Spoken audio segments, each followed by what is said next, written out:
Welcome everybody to the CFF List Week 8 Waiver Watch Draft. I'm Jay Mill. Got my partner Willie B as usual. How you doing, Willie? Doing great. Playoff time for our little session here. So ready to get another 100. Yeah. You're ramping up just in time. We'll touch on that in a minute, but just to let everybody know, through the first 7 weeks, we had 12 guest appearances and pickers. As we've done the last couple of years, we've brought the final five or the five best scores out of those 12 to what we call a semifinal round. So we'll have 3 weeks of semifinals with those five folks. And then hopefully, whoever the two top scorers are out of those five will join us one last time for a final appearance in week 11. So weeks 8, 9, and 10, you'll see some familiar faces. First, welcome back, Justice. You were just here last week, and you knocked old Chris Moxley out of that final fifth spot that I was getting him all queued up for and already asking him for dates that he was available. So, welcome back. Thanks. It's kind of ironic, and I did it without a tight end. Chris Moxley is Mr. Tight End, and Oh yeah, that's right. my tight end didn't play, got a 0, but still was able to get it done. Right, and we were saying before we hit the record button, it's acceptable if you get a 0 and a guy was truly injured versus a guy that gets a 0 and had some Yep. carries or had some targets. And from all of our notes, he just didn't play. He got the late red flag, as like we hate to see in college football. It is getting a little better with the Big Ten and the SEC, making teams disclose those a couple hours before the game. But I don't know if the G5 will ever get The to that level.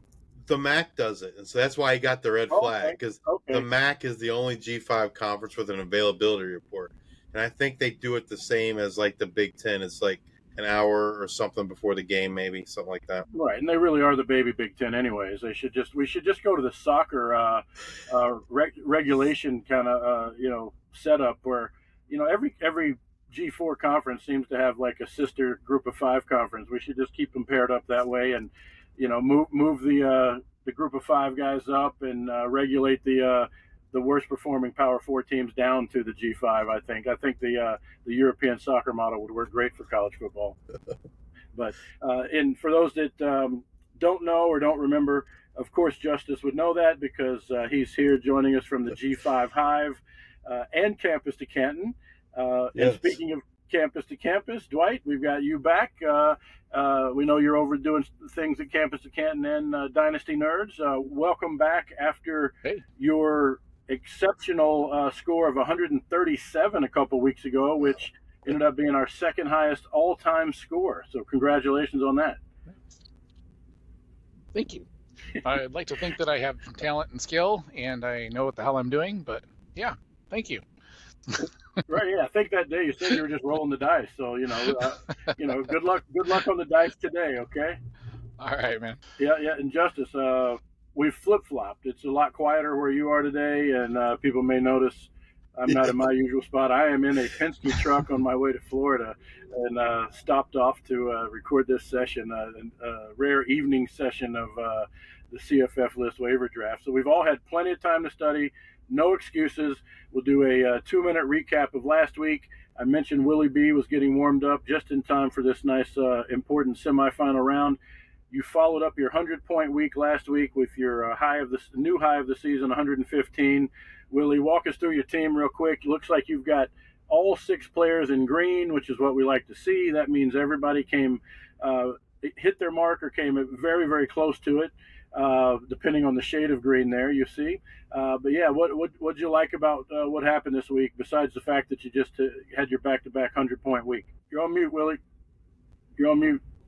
I was really excited that Udo came through. Took one more chance on the Army triumvirate that they had. Right. Mim's been waiting to put him in for about a month. So happy that he turned out his 18 and a half. Same thing with Prater. And then Meeks came on late. I honestly didn't quite think he would do it, but then he, turned out a 28.6, which was lovely. John Michael Gillenborg, I still think he's still a little bit dinged up, may not be 100% from his injury, but posted a solid 8.8. So really happy. And Tyler Huff. I thought he would at least get 30, but the 27.6 is adequate as well. So all in all, good. Yeah, and I will say this overall was our best collective week by far. Besides Justice getting 107, we'll be joined in a couple of weeks. Joe, aka Purple Rain, from Twitter, he got 117, making his way into the playoffs. So we finished strong. I got 88. Close enough to 90, I'll take it. But again, the highest score across the board that we've seen. I really got a kick out of the fact that we nailed the Jacksonville State picks. It's always fun when we pick some guys that are playing early, and we can pat ourselves on the back and telling people, hey, I told you so. That's always good to take the victory lap, which I was proud to do live on Twitter during that Jacksonville State game. But hopefully everybody got a piece of them. I didn't see either one of them available today when I was taking my notes, so I think maybe there still may be an Army player out there, but I think the Jacksonville State guys are gone. But with that, you've got guys here that know what they're doing. This is the best of the best. So Willie, let's get on down to those that blank draft board, and fill in the spots here. But we might as well fill in this first pick. You can just copy and paste. Yeah, I think it's going to be right. So before we do that, we might as well just do a copy and paste here. I'm certain that Justice is going to go back and take Malik Williams again, but we'll see. I thought there were an extraordinarily large amount of quarterbacks available, so maybe not, right, Justice? What do you got? I mean, there was, but I just feel Haj Malik's like ceiling and floor like the highest and the safest, I guess. So yeah, okay. I'm gonna go Haj Malik Williams again. They play Oregon State. I think that's just gonna be a higher scoring game. Maybe we'll see a little bit more production from Haj than we got last week. So yeah. Okay. All right, I like it. I had him among kind of my group of 7 or 8, because like I said, I thought there were quite a few quarterbacks that can help folks out here that are still hanging around. And that really coincides with what we talked about in the preseason, that I think there wasn't an analyst out there that didn't think the quarterback position was as deep as it's ever been. And that's really holding up here in the midseason. You've got, a legitimate 10 quarterbacks you could grab at this point that could easily get you 20 points in a game if you need to fill a hole. So I have 9 on my list, so it's pretty close. Yeah, I think Willie said he had at least 10. So well, I have 10, but Haj was number 1. So okay, all right, Dwight. If you care to tell us how many you had, that's fine. If not, you can just jump right into whoever you want. 4. Just kidding. Okay, because we only needed 4, so I did 4. Yeah, right. Dwight is not doing any extra homework. We don't give extra credit, so that's smart. No. I'm gonna go tight end. I'm gonna go Tyler Warren. Can I do that? Wait, never mind. What's weird is all. No, I don't know. This is tough, man. I'm gonna go. I don't know how you say his name. Is it Savion Red with Nevada? I just really like the matchup this week. Savion, yeah. I don't know. I'm not sure. So I want to go running back first, and I love the matchup this week. I know Fresno State's middle of the road rushing defense, but I just think it's going to be a really high scoring game, and I think the opportunities will be there for him. So I'm going to go Savion Red, 16% playing Fresno State, 17%. Okay. Yep, I like it. There could be a few Nevada guys taken today. We've been calling out a few teams as the draft has rolled along the last 2 weeks, but I had a few other Nevada guys on my list that I may or may not take, depending on the order of things here. But I'm going to kick it off with the guy I kind of got most excited about when I ran across him. Willie B talked me into picking him up in our shared Kings Classic team, and that's running back C.J. Campbell from Florida Atlantic. He's rostered on 20% of teams. He's really emerged these last couple of weeks. He's averaging 18.1 for the season, but take note of his last 2 games in particular, where he's had 26 and 28 and seeing an uptick in the volume. They're playing UTSA. I think any Conference USA team or versus another. Well, actually, they're in the American now. Scratch that. I think in interconference games, you don't have to worry so much about the matchups and the strength. I just like the volume that C.J. Campbell's seeing. Willie, thanks for grabbing him and pushing us to grab him in the Kings Classic. I will now take him here. I appreciate that. Let's see. So I have back to back here. All right. So yeah, we'll go ahead and keep the running back train going. We'll go Rasul Faison, Utah State. He had a solid 19. Has scored in the last 3 weeks. They get a presentable matchup against New Mexico, 126 against the opposing running backs. Right. He is 18% rostered. And I think he's been taken twice in the past in this contest. So people clearly are not listening to us, because we said a couple weeks ago when Briggs went down with an ACL, he was going to be a guy to grab that was going to get a ton of carries. He's not just getting the carries; he's getting to the end zone. So yeah, I'm kind of shocked he's as available as he is. I mean, I would expect him to be even closer to 30, but to be under 20 is a little bit sinful. Yeah. Yeah, that makes sense to me. And then I'll keep that going with I actually had him in my number one spot. Not sure exactly why, but I really like what he's been doing. Another guy that I feel like is just been living under the radar, and also number one in my rankings as far as position wise. And we're going to go Dean Patterson from FIU. He is 5% rostered. His last 4 weeks, 18.9, 25.7, 12.4, and then he had another 27 points yesterday at Liberty. The last two, he has not gotten into the end zone, so this is all just straight production. And they go to UTEP, who's 114th against opposing wideouts, so expect him to get into the end zone and bump up that number. Okay. Like it. And yeah, I'll attest to the fact you were on him in the preseason. Had him ranked much higher than I did, so another good catch there early on, a little bit ahead of the curve. That may or not be the only FIU receiver picked in the draft. We'll see. I've got another one on my list, but I don't necessarily want to take him here. And I'm actually heavy. I'm heavy on Patterson. I have a lot of shares of Dean Patterson. Yeah. Okay. Nice.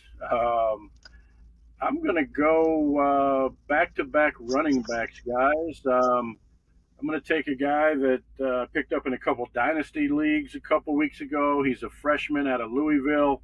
It was very difficult to kind of predict who was going to get those carries early on. But Isaac Brown seems to have taken over that role in a fairly prominent way. He's had in the last 3 games 19 points, 21 points, and 27 points. He's seemed to be the coach's favorite now. And again, he's a freshman, great target for dynasty league owners. Luckily, I picked him up a couple of weeks ago, so happy to have him here. Yeah, I faded him a little bit because of the Miami matchup, but man, yeah, he's been balling. Yeah. He's been balling though. Right. I mean, yeah. Yeah, I would just hope for the shootout there. That they've just it's going to be a close game and they're just going to both go back and forth. But I hear you a little hesitant because of the Miami matchup. Right. That's a good point, Dwight. But let's get the kid a shout out and get him on some rosters. We just keep picking running backs and screw Justice over. This is kind of fun. No. Yeah, I just realized 4 of them. 4 of them have been taken. Yeah. Not nice. When you take the best quarterback, that's what happens to you. Right. No, right. Yeah, pick your poison. No, I'm gonna go wide receiver. I'm gonna go Aaron Anderson, LSU. I love his matchup against Arkansas. Still just below 27%. Getting 6+ targets every game, and I think it's a game where you're gonna be able to score a little bit more. And I'm gonna go one upside guy. I'll go Anderson here. Why not? Well, yeah, I think he was on the list of maybe week 3 or 4, right, Willie? You had him? Right. Yeah. I took him. I had him as my second wide receiver. I was thinking about doubling up on wide receiver before, but I kind of really wanted to get that running back in, so I didn't get to double up on the wideouts. But yeah, love that pick. Okay. All right, Justice, you had the first pick, so we don't do the snake again here since there's just 4 of us. you get a solo pick, and then we're back to Willie B. and back to Dwight after Justice's pick here. Yep. Well, I appreciate you saving me at least one running back that I really liked. Okay. I'm going to take Delbert Mims, Eastern Michigan. They have Central Michigan this week. Since they started conference play, he's getting over 20 rush attempts a game, 30 points and 16 points the last two games. And being a kind of a rivalry game, I look for him to have a big game this week against the Chippewas. Yep, it's supposed to be cold and rainy up in Mount Pleasant this weekend. So another one of my hot guys that been waiting to produce, and this is going to be the second of many weeks that Mims, and that 7% roster, if that's not at 27, something's wrong after last week. Didn't he transfer in? Does anybody remember? He transferred from NC State. Yeah. Okay. Yeah, I had him and Cartavius Norton as kind of the transfers going from big fish to small pond. That Mims is working out. Norton's not quite there at Charlotte, even though he's getting a little better. But we'll see how that works out. But yeah, Mims took a while to get rolling, but he's had a couple back-to-back that are definitely worth noting with his 30 and 19. So good job there, Dwight. You get the benefit of back-to-back here. Oh, okay. I'll take my quarterback next. I'll go with Caden Veldkamp, Western Kentucky, going up against Sam Houston State, who's been a lot better this year than we thought. I think it'll be a fun matchup. I keep fading him a little bit for some reason, thinking he's gonna, and he just keeps producing. I mean, like over 30 points last couple games, and I just want to get a good solid quarterback in this week. So that's. Yeah, I was going to ask, like, why do you guys think, on the team he's on with the system he's in, why do you think he's still under 30%? Like Dwight, a little more on why you think you might have faded him in the past here. I don't know, man. He's just one of those guys who I think Western Kentucky has, not been quite the offense that they were, like a couple years ago. Yeah. So we kind of expect, but Veldkamp he's just been balling. I had him on my bench in Kings Classic this weekend, and I ended up losing by like 20 points. So that's on me. So I could have used his 37 points or whatever he had this week. So that hurt. Could be people scared too, right? That TJ Finley, when he comes back, what's going to happen? Yeah, right.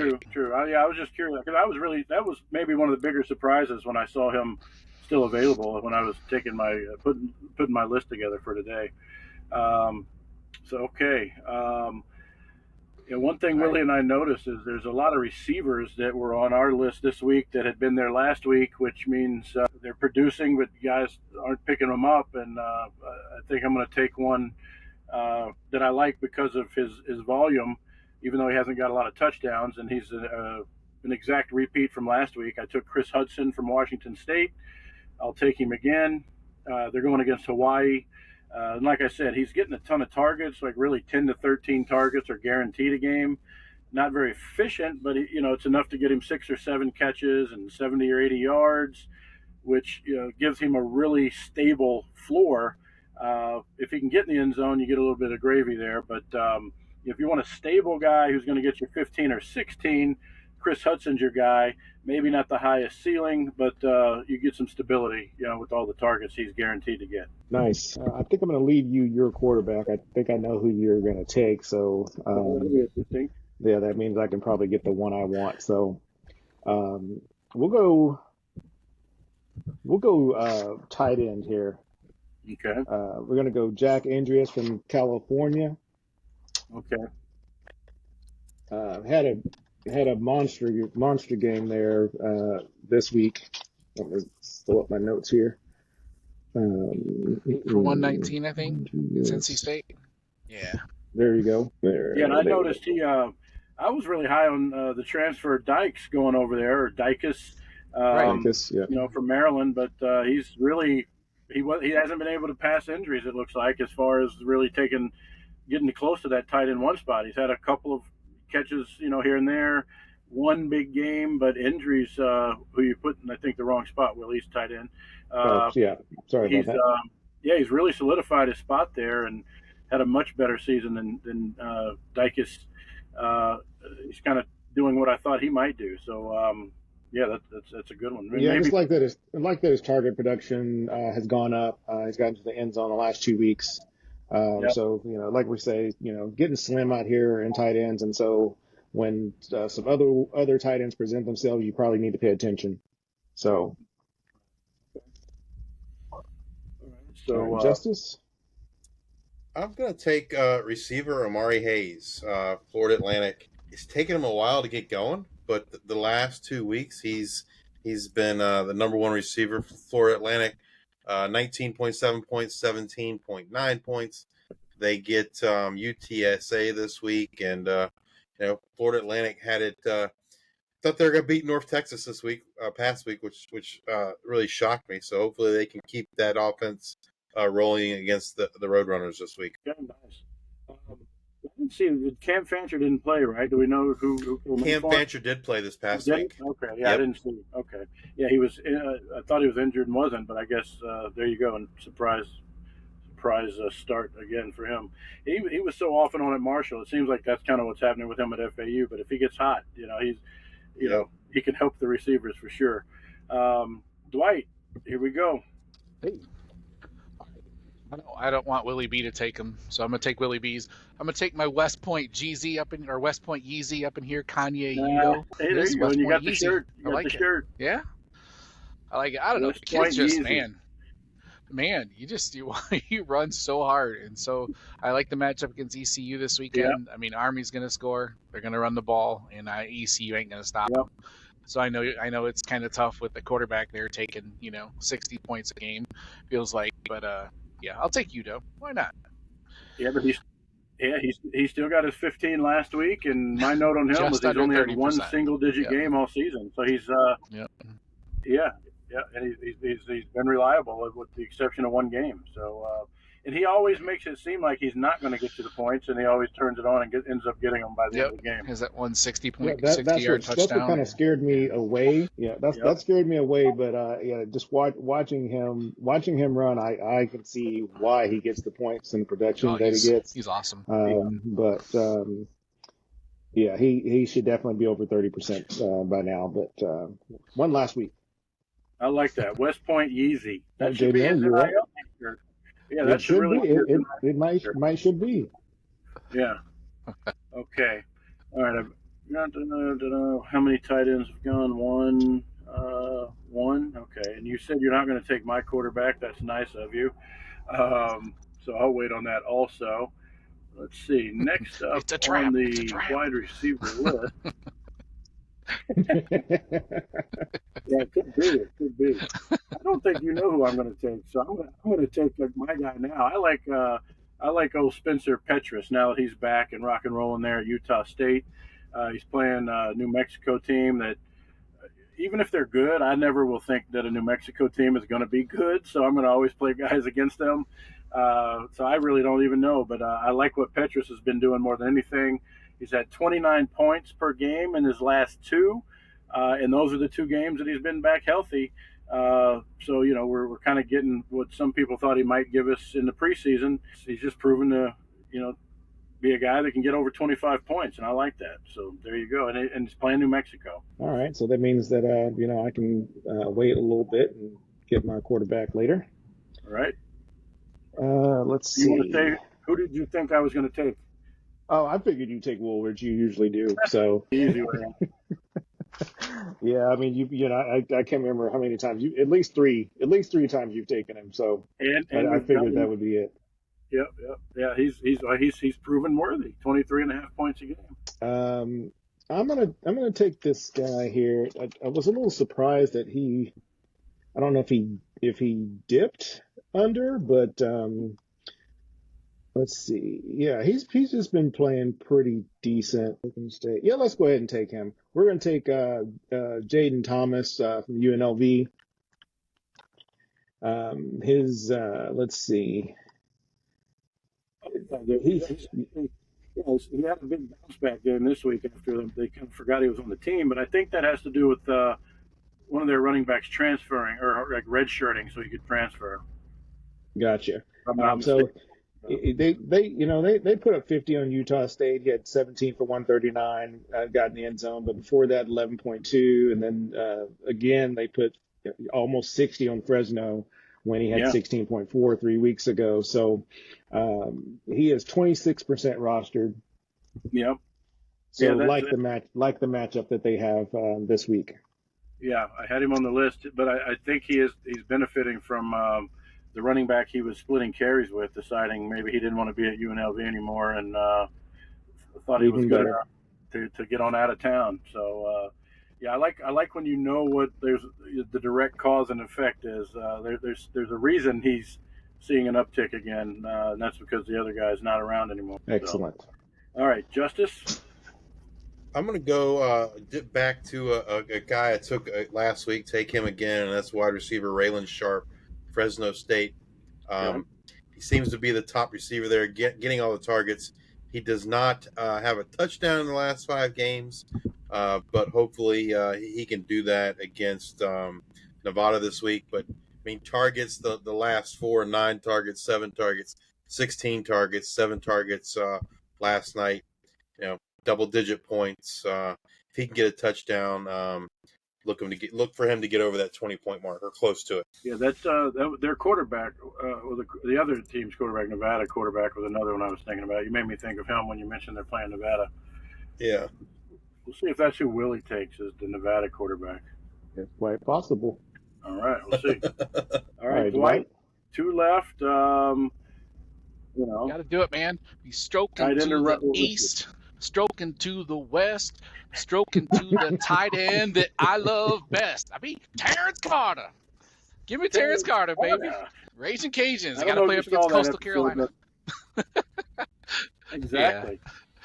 Yeah, Justice, I don't know if you saw Dwight have that light bulb moment when I took Terrence Carter a couple of weeks ago, and he immediately went into stroking, which was Clarence Carter, if I'm not mistaken. But we are now, referring to Terrence Carter as Mr. Stroking himself.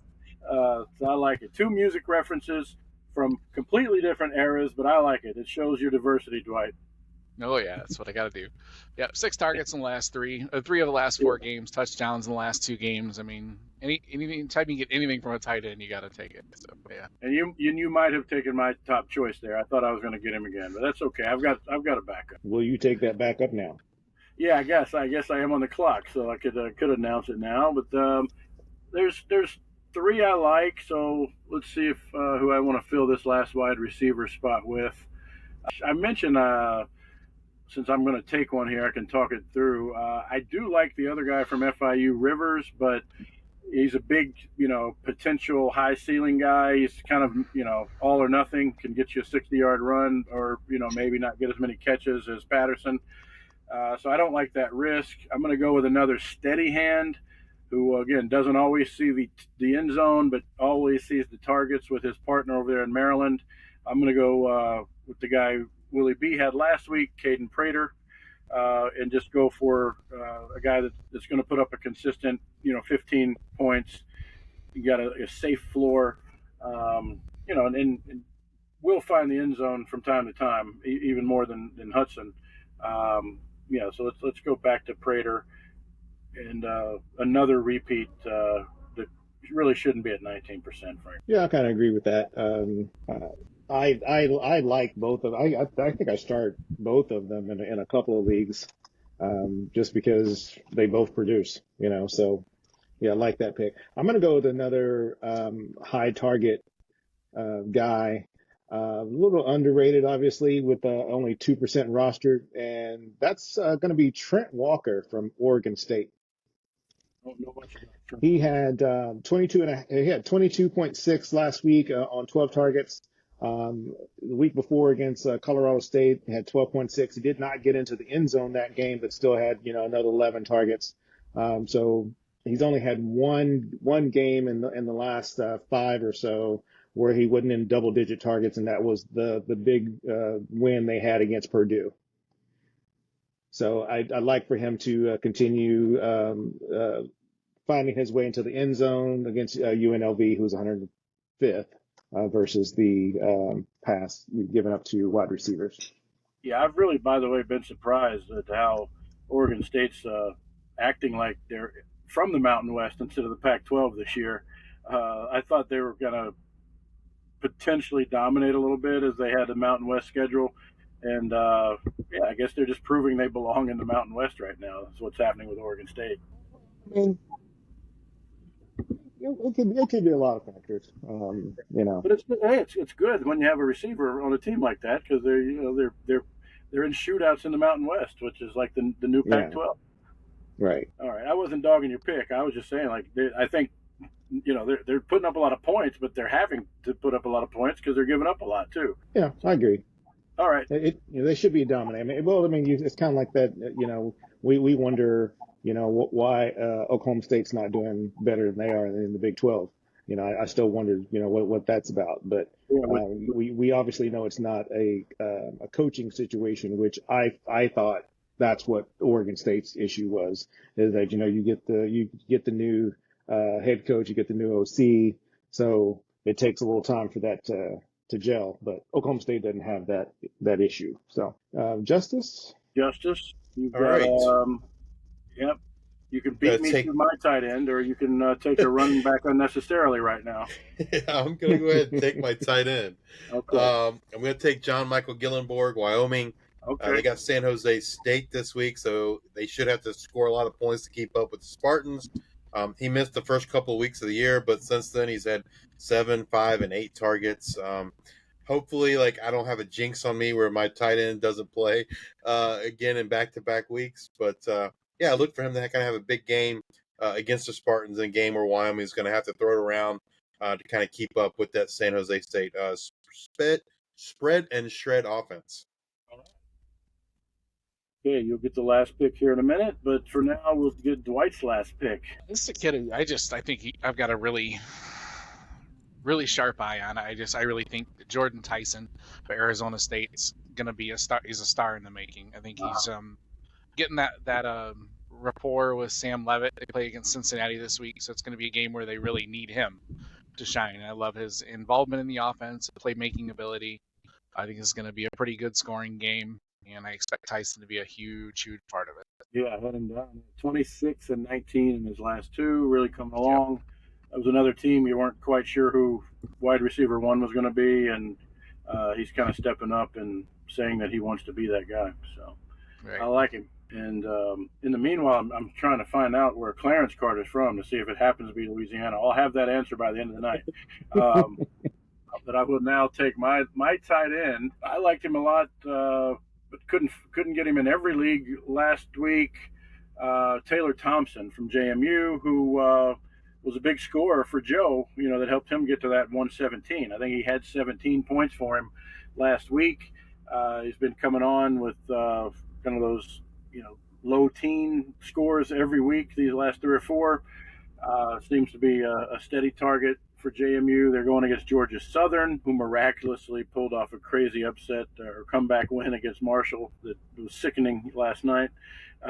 Watched every minute of that. But, the tight end from Marshall scored twice against them. Taylor Thompson's going to score twice against Georgia Southern also. Okay. I like the confidence. I'm gonna take a guy who he just needed to get out of Colorado. So we're gonna go Brendan Lewis from Nevada. The kid has just been, he has just been balling in my opinion, considering what they have. The last 3 weeks, 22.2, 37.5, and then against Oregon State, 25.9. Whoa, let me see. Hold on a second here. I may need to change it. I'm trying to figure out why he only had 12 attempts. That against Oregon State. That does worry me a little bit. Yeah, that does worry me just a little bit of why he only had. We've never had a switched live pick, so this would be a fun if you switch this. Yeah, that I may have to switch that. That worries me a little bit.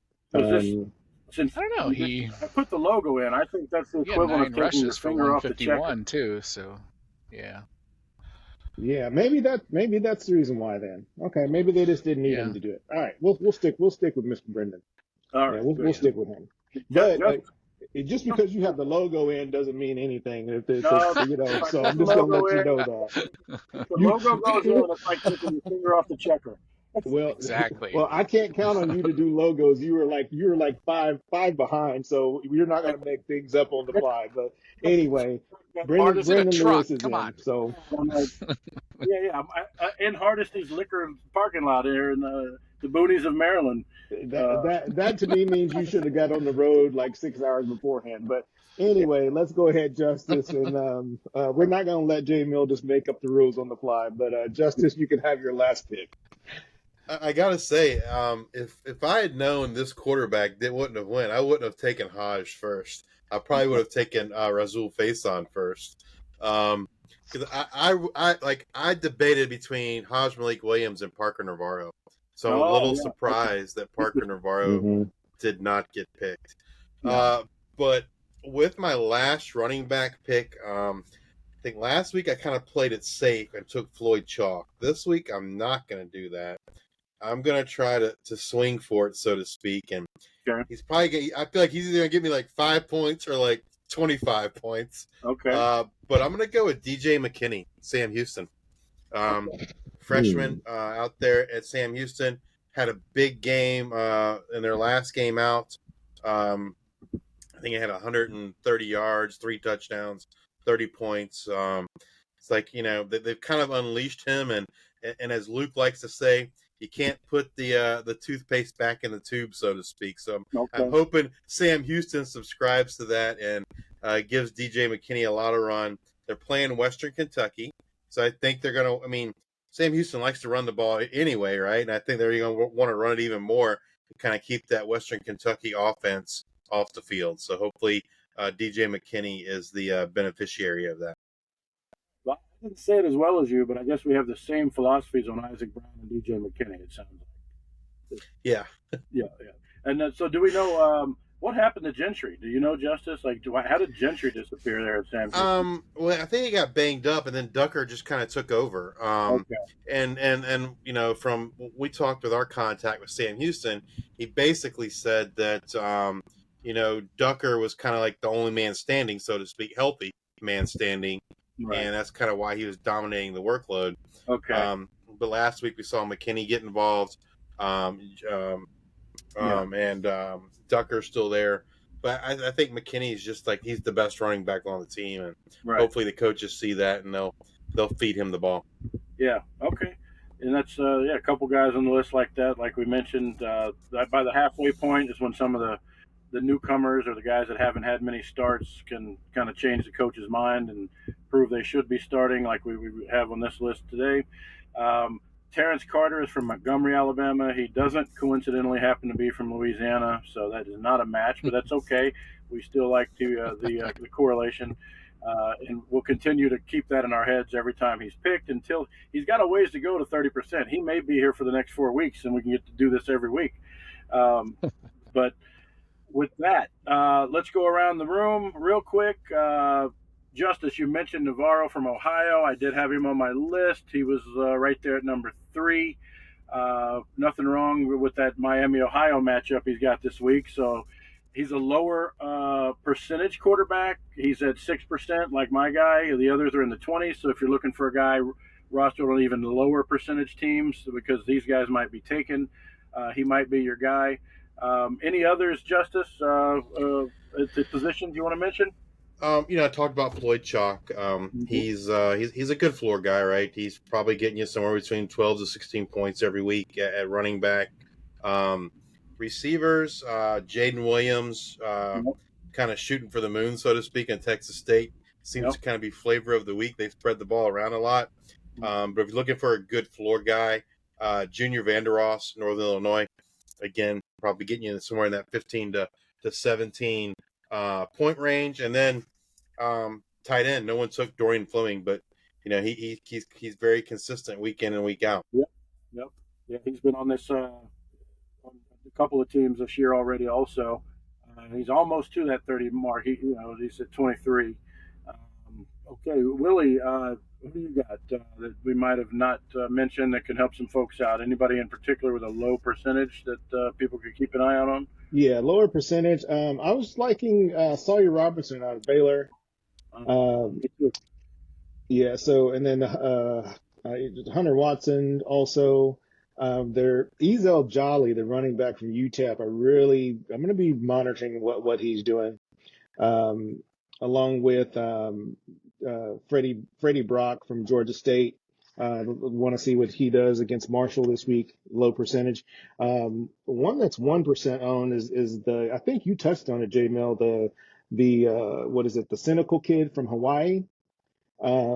Just seeing what the numbers that he's kind of been putting up the last 2 weeks, like what he's done, and then another kid from K-State, Jace Brown, the wide receiver. The one you're talking about from Hawaii, or the kid from Stanford? The kid from Hawaii. Okay, yeah. Thanks for the credit. I don't remember him though, but I'll take the credit anyways. Yeah, we've talked about it briefly, maybe about 2 weeks ago. So. Okay.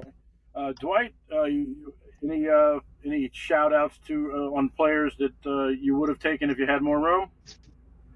Yeah, I considered McCown at quarterback with UTSA, being the Owls. They're playing Florida Atlantic, and they just got torched by Chandler Morris. And Jake Retzlaff from BYU, I still like him. He's got I don't know if it's a little bit tougher matchup with OK State, but it should be a really high-scoring game.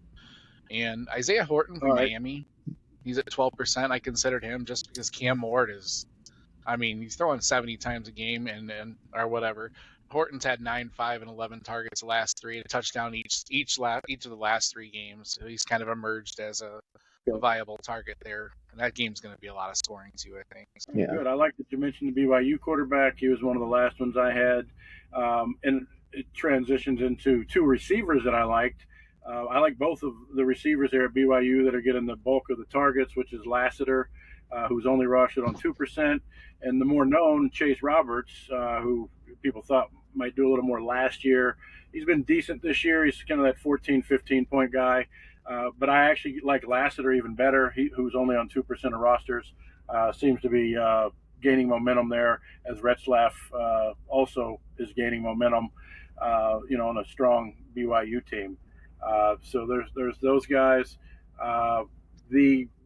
We do occasionally mention a guy on bye that has been standing out enough that we want to give people an extra heads up, even though they're on a bye and can't help you this week. And that's the potential true freshman All-American Hardy from Louisiana Monroe, who has taken over the RB1 spot there for them. I think he had 30 points this week or something around there.